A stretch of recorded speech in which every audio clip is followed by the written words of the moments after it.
اعوذ باللہ من الشیطان الرجیم، بسم اللہ الرحمن الرحیم۔ شروع اللہ کے نام سے جو بڑا مہربان اور نہایت رحم کرنے والا ہے۔ تمام تعریفیں اسی کے لیے ہیں جو تمام جہانوں کا پیدا کرنے والا اور مالک ہے، اور لاکھوں کروڑوں درود و سلام حضرت محمد صلی اللہ علیہ وآلہ وسلم پر۔ سبحان ربک رب العزت عما یصفون، سلام علی المرسلین والحمد للہ رب العالمین۔ آج میں آپ کو سورہ زمر کی آیت کا وظیفہ بتانے جا رہی ہوں جو مفتی صاحب نے بتایا تھا۔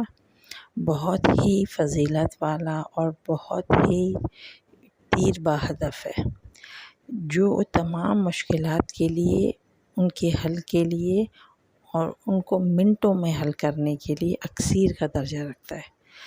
انہوں نے فرمایا تھا کہ ہر مشکل میں اس کو پڑھو اور منٹوں میں اپنے مسائل کو اور مشکلات کو حل کرو، اور سخت سے سخت مشکل ہو، جس سے جان چھڑانا مشکل ہو، اس کے لیے بھی یہ بہت ہی تیر بہدف ہے۔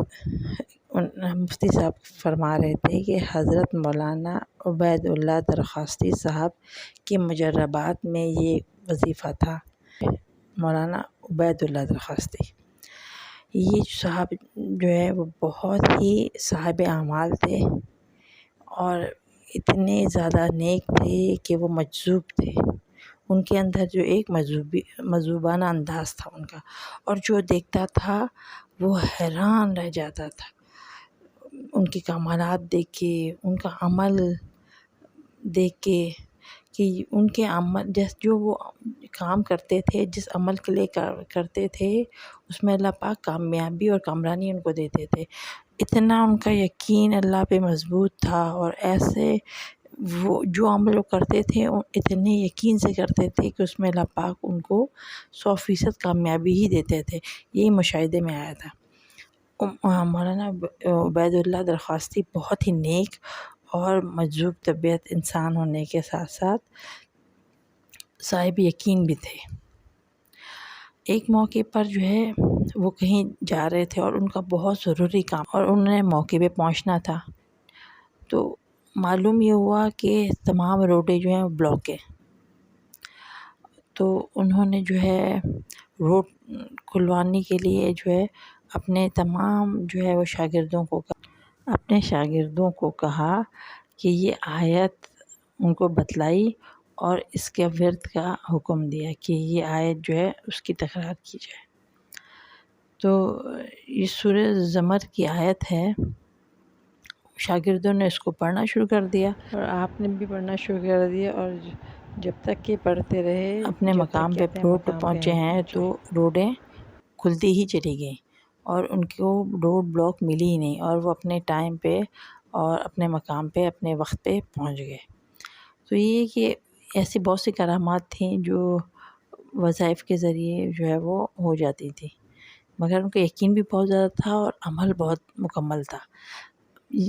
ہماری تو یہ کہ ہم اپنے اعمال کو مکمل نہیں کرتے ہیں، ہم دوسروں کو دیکھتے ہیں کہ اتنا جلدی اثر کر گیا۔ اثر تو یہ بہت زیادہ جلدی کرتا ہے، ہر ایک کے لیے کرے گا، مگر اس کے لیے آپ کو پیچھے سے کام کرنا پڑے گا، اپنے اعمال پہ، اپنے تقوی پہ، ٹھیک ہے۔ آپ کے اندر جو برے کام ہیں، بری چیزیں، بری خصلتیں ان کو ختم کریں گے، ٹھیک ہے۔ اندر سے بدن کی صفائی ہوگی، دل کی، نفس کی، ٹھیک ہے، اس کی جب صفائی ہوگی تو جو عمل کریں گے فوراً اثر کرے گا۔ اور جب وہ اندر سے آپ کا گند بھرا ہوگا، ٹھیک ہے، دل کالا ہوگا، دل کی صفائی نہیں ہوگی، ٹھیک ہے، اعمال ٹھیک نہیں ہوں گے، نمازیں پوری نہیں ہوں گی، تو وظائف اتنی جلدی کام نہیں کرتے۔ وظائف جب کام کرتے ہیں جب آپ کی ساری چیزیں مکمل ہوتی ہیں، ٹھیک ہے۔ تو اس کے لیے نمازوں کا 5 وقت کا ہونا بھی بہت ضروری ہے، ٹھیک ہے۔ اب میں آپ لوگوں کو بتا دیتی ہوں، یہ سورہ زمر کی آیت نمبر 67 ہے۔ بسم اللہ الرحمن الرحیم۔ وما قدر اللہ حق قدرہ والارض جمیعا قبضتہ یوم القیامۃ والسماوات مطویات بیمینہ سبحانہ وتعالی عما یشرکون۔ یہ وظیفہ بہت ہی تیر بہدف ہے آپ کی مشکلات کے حل کے لیے، کہ بعض اوقات ایسا ہوتا ہے کہ آپ کی مشکل ایسی ہوتی ہے کہ آپ کو راستہ نظر نہیں آ رہا ہوتا ہے، تو اس بند راستے کو، اس مشکل کو حل کرنے کے لیے بھی بہت زبردست ہے۔ یا بعض اوقات ایسا ہوتا ہے کہ کوئی کام ہے وہ رکا ہوتا ہے، ٹھیک ہے، بند ہوتا ہے، بس بزنس بند ہوتا ہے، کاروبار بند ہوتا ہے، تو ہر اس بند چیز کے لیے جس کو آپ کھولنا چاہتے ہیں، ٹھیک ہے، ہر وہ بند گلی اس کو آپ راستہ بنانا چاہتے ہیں، تو اس کے لیے بہت زبردست ہے۔ تو اس کو آپ لوگ اپنے استعمال میں لائیں، ٹھیک ہے، اللہ پاک سے مدد مانگیں، جب یہ دعائیں آیتیں پڑھ لیں، ٹھیک ہے، اس کو کثرت سے پڑھیں، کثرت سے اس کو پڑھیں تاکہ آپ لوگ کے کام بنیں، ٹھیک ہے، اول آخر درود شریف پڑھ لیا کریں، پھر یہ بھی کثرت سے آپ پڑھ لیں، ٹھیک ہے، جتنا زیادہ پڑھ سکتے ہیں۔ اس کے بعد اللہ پاک سے ہاتھ اٹھا کے دعا کریں کہ اللہ پاک مدد فرما دیں، اللہ پاک میرا یہ مسئلہ ہے، یہ میرا کام ہے، اس کو اللہ پاک اپنی رضا سے شامل حال کر دیں اور اس کو انجام تک پہنچا دیں۔ انشاءاللہ تعالیٰ اللہ پاک آپ لوگ کے ہر مسئلے کو حل کریں گے، ہر پریشانی کو دور کریں گے، مشکلات کو حل کریں گے، زندگی میں آسانیاں پیدا کریں گے انشاءاللہ تعالیٰ۔